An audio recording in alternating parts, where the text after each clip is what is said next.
Maaf. Ya. Halo, assalamualaikum warahmatullahi wabarakatuh. Perkenalkan, saya Madinatul Hujah, Miss Hijab Nusa Tenggara Barat 2022.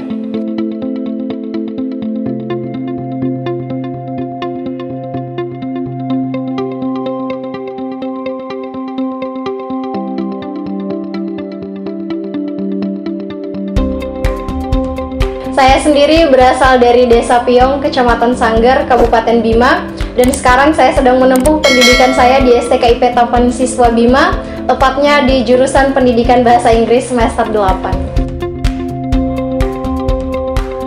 Oke, jadi saya mendapatkan informasi tentang ajang ini dari salah satu desainer yang ada di Bima, yaitu Bapak Mutakin.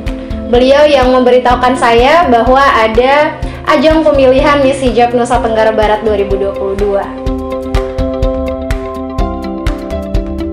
Oke, kenapa bisa tertarik ikut? Karena sebelum adanya ajang Miss Hijab Nusa Tenggara Barat ini, sebelumnya Dina juga sudah pernah terjun di dunia pageant, mulai dari pageant daerah yaitu pemilihan Sampai Lambojo 2019. Dan di situ alhamdulillah Dina menjadi juara 2 atau sebutannya first runner up Sampai Lambojo 2019. Kemudian pada saat 2020 Dina juga ikut pageant lagi, yaitu di ajang pemilihan Putri Indonesia Nusa Tenggara Barat 2022, namun berhenti di 10 besar. Ya, alhamdulillah kalau pengalaman di pageant udah ada 2 pageant meskipun belum keluar jadi pemenang.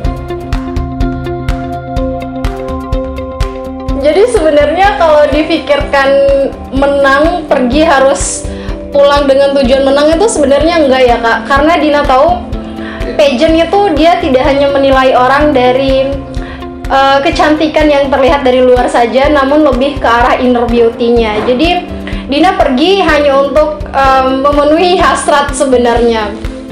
Maksudnya memenuhi hasrat itu kayak Dina sudah mengikuti 2 ajang pageant. Nah sekarang adalah pageant yang menurut Dina benar-benar cocok dengan diri Dina sendiri, karena Dina juga basically dari kecil itu sudah dibiasakan dengan hijab. Jadi dengan adanya ajang Miss Hijab, jadi Dina ingin show up bahwa Dina bisa menjadi bintang di situ. Jadi kalau untuk kepikiran menang itu masih jauh, dan sampai sekarang pun masih nggak nyangka bisa mendapatkan syash ini menjadi Miss Hijab Nusa Tenggara Barat 2022.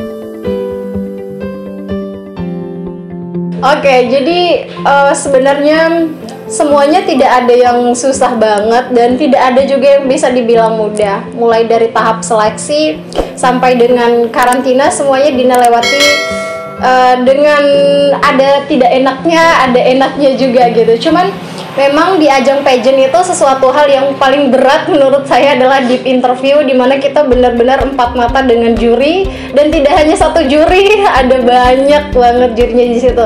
Tepatnya saat itu Dina deep interview ada 6 juri. Jadi di situ tuh benar-benar kita dilihat banget karakteristik kita itu seperti apa. Jadi juri melakukan deep interview untuk mengetahui diri kita jauh lebih dalam gitu. Oke, secara umum untuk menjadi Miss Hijab itu tentunya seorang wanita yang ikut di ajang tersebut harus berhijab gitu. Karena ajangnya adalah Miss Hijab. Nah, selain dia harus berhijab, dia juga harus memiliki wawasan yang luas. Bukan hanya wawasan tentang keagamaan, namun wawasannya lebih luas, mulai dari budaya, pariwisata, kemudian isu-isu hangat yang sedang dibicarakan baik di Indonesia maupun di dunia. Jadi pahamannya itu jauh lebih luas, jadi tidak terstak pada satu pahaman saja. Dia harus punya banyak wawasan tentang hijab itu sendiri. Benar, tentang hijab itu sendiri, tentang ajang beauty pageant juga, public speaking, masih banyak lagi. Sebenarnya kalau merasa tersaingi tuh enggak ya Kak, karena di sana tuh juga kita kompetisinya lebih ke arah lebih bersahabat aja gitu. Karena jujur awal ya, hari pertama saya pergi prakarantina itu saya yang paling sulit beradaptasi dengan teman-teman saya, karena pada saat itu saya datang juga agak terlambat, dan teman-teman yang datang duluan itu semuanya nggak setinggi saya gitu loh. Jadi saya kok ngerasa, lah kok saya sendiri sih yang tinggi di sini, jadinya insecure gitu. Terus akhirnya datanglah yang dari Kota Bima itu juga yang tingginya sama seperti saya, dan datang lagi yang sama. Akhirnya Tapi meskipun udah ada yang tingginya sama, masih belum bisa beradaptasi sampai ditegur sama panitia, Din ayo dong berbaur gitu. Saya masih susah untuk berbaur sama mereka, tapi alhamdulillah di hari kedua semuanya sudah bisa berbaur. Karena di sana panitianya juga sangat bersahabat, sangat peduli terhadap semua finalis gitu. Ya benar sih sebenarnya, benar. Maksudnya tuh semua mata tertuju ke Dina tuh bukan karena kenapa atau kenapa ya, tapi karena tinggi gitu. Sampai panitia aja tuh bilang, waduh kamu kok tinggi banget sih gitu. Jadi saya waktu itu udah pakai heels yang tinggi, terus sayanya tinggi juga. Sementara teman-teman yang lain, para finalis yang lain itu belum ada yang pakai heels tinggi gitu. Nggak tahu kenapa, naluri saya mungkin ya karena sudah pernah ikut pageant, apalagi Putri Indonesia. Dia itu ketika menggunakan heels harus yang minimalnya 13 cm gitu. Jadi pada saat itu saya pakai yang 10 cm, jadinya tinggi banget. Jadi semua orang itu ngelihatnya ke arah saya. Sampai pada saat hari pertama itu kita udah photoshoot makeup, yang makeup itu tingginya segininya saya kalau pakai heels. Jadi rasanya kayak gimana ya, nano-nano juga rasanya kalau saat itu.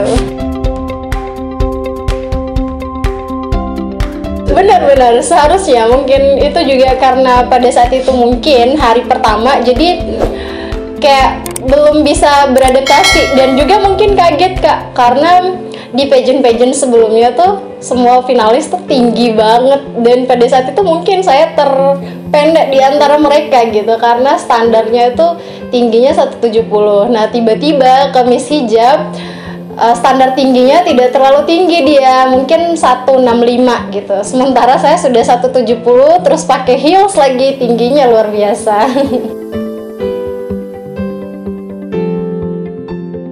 Hal yang menyenangkan pada saat itu banyak banget. Mulai dari ketemu teman-teman kocak, teman saya mungkin nonton ya, si Cinta, ada Puput, ada Via, mereka itu anak-anaknya kocak banget.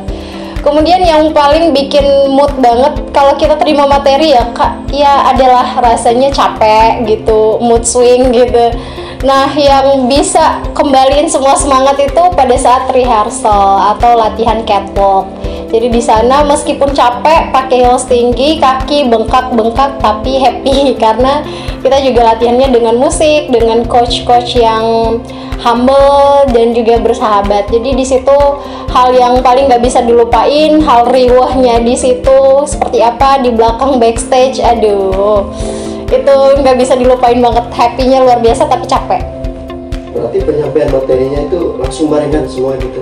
Iya, penyampaian materinya itu pada saat itu kita karantinanya cuma 3 hari. Jadi hari pertama itu dari pagi sampai jam 5 sore itu kita terima materi. Kemudian dilanjutkan malam sampai jam 11 malam itu rehearsal, latihan catwalk dan juga koreografi di panggungnya nanti seperti apa untuk malam grand final. Kemudian di hari kedua juga kita masih terima materi full dari pagi sampai sore.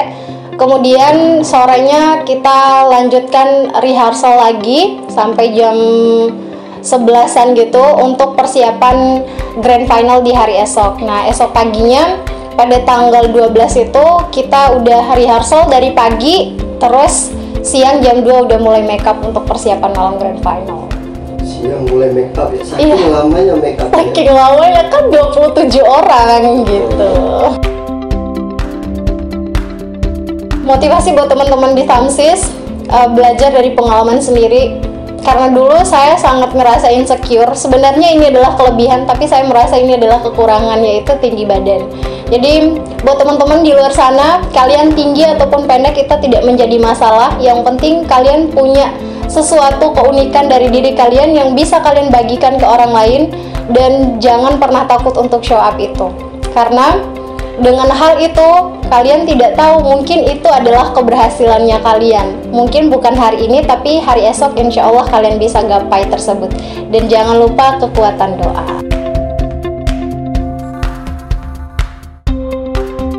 Sekian dari saya, semoga semua teman-teman bisa terinspirasi dengan perjalanan saya. Ingat, jangan lupa kekuatan doa. Obrolan Tamsis, ngobrol manis di Tamsis. STKIP Taman Siswa Bima, Go International.